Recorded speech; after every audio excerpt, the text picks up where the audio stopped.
When Stanley came to a set of two open, this was not the correct way to the meeting room, and Stanley knew it perfectly well.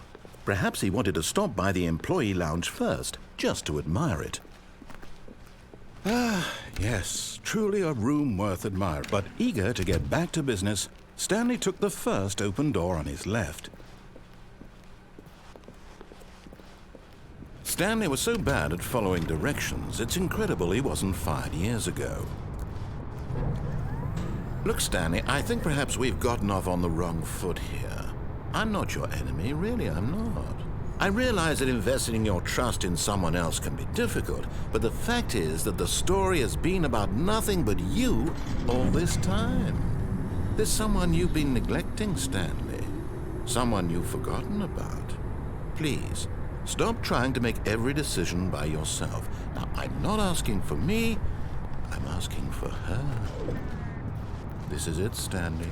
Your chance to redeem yourself, to put your work aside, to let her back into your life. She's been waiting. That's her, Stanley.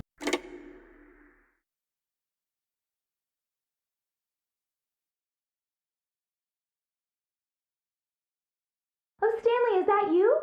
Hold on, sweetie. Sorry to keep you waiting. I'm just pulling the bread out of the oven. All right.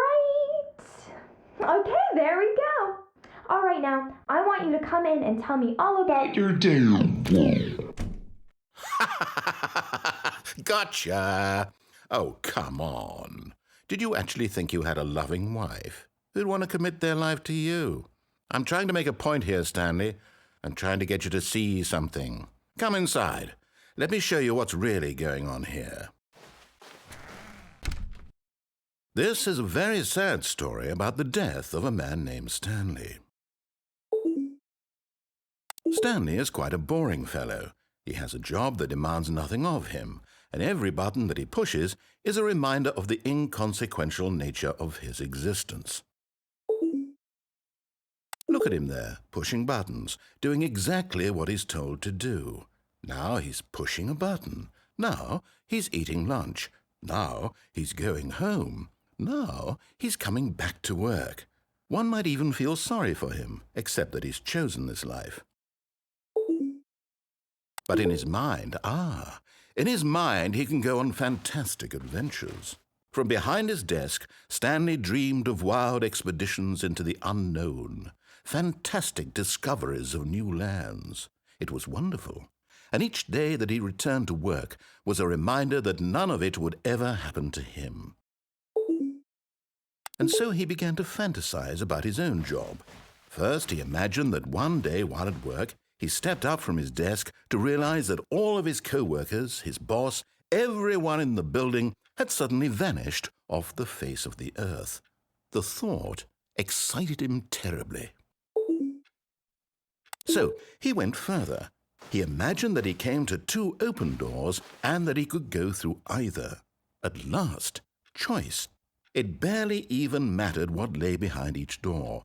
The mere thought that his decisions would mean something was almost too wonderful to behold. As he wandered through this fantasy world, he began to fill it with many possible paths and destinations.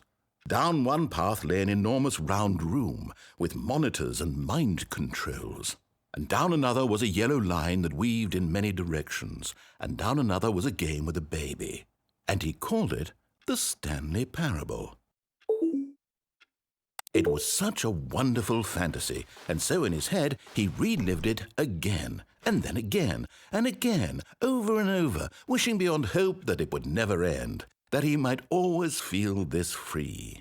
Surely there's an answer down some new path, mustn't there be? Perhaps if he played just one more time. But there is no answer. How could there possibly be? In reality, all he's doing is pushing the same buttons he always has. Nothing has changed. The longer he spends here, the more invested he gets, the more he forgets which life is the real one. And I'm trying to tell him this, that in this world he can never be anything but an observer, that as long as he remains here, he's slowly killing himself. But he won't listen to me. He won't stop. Here, watch this. Stanley, the next time the screen asks you to push a button, Do not do it. You see? Can he just not hear me? How can I tell him in a way that he'll understand that every second he remains here, he's electing to kill himself? How can I get him to see what I see? How can I make him look at himself? I suppose I can't, not in the way I want him to. But I don't make the rules. I simply play to my intended purpose, the same as Stanley. We're not so different, I suppose. I'll try once more to convey all this to him. I'm compelled to. I must. Perhaps, well, maybe this time he'll see. Maybe this time. And I tried again, and Stanley pushed a button.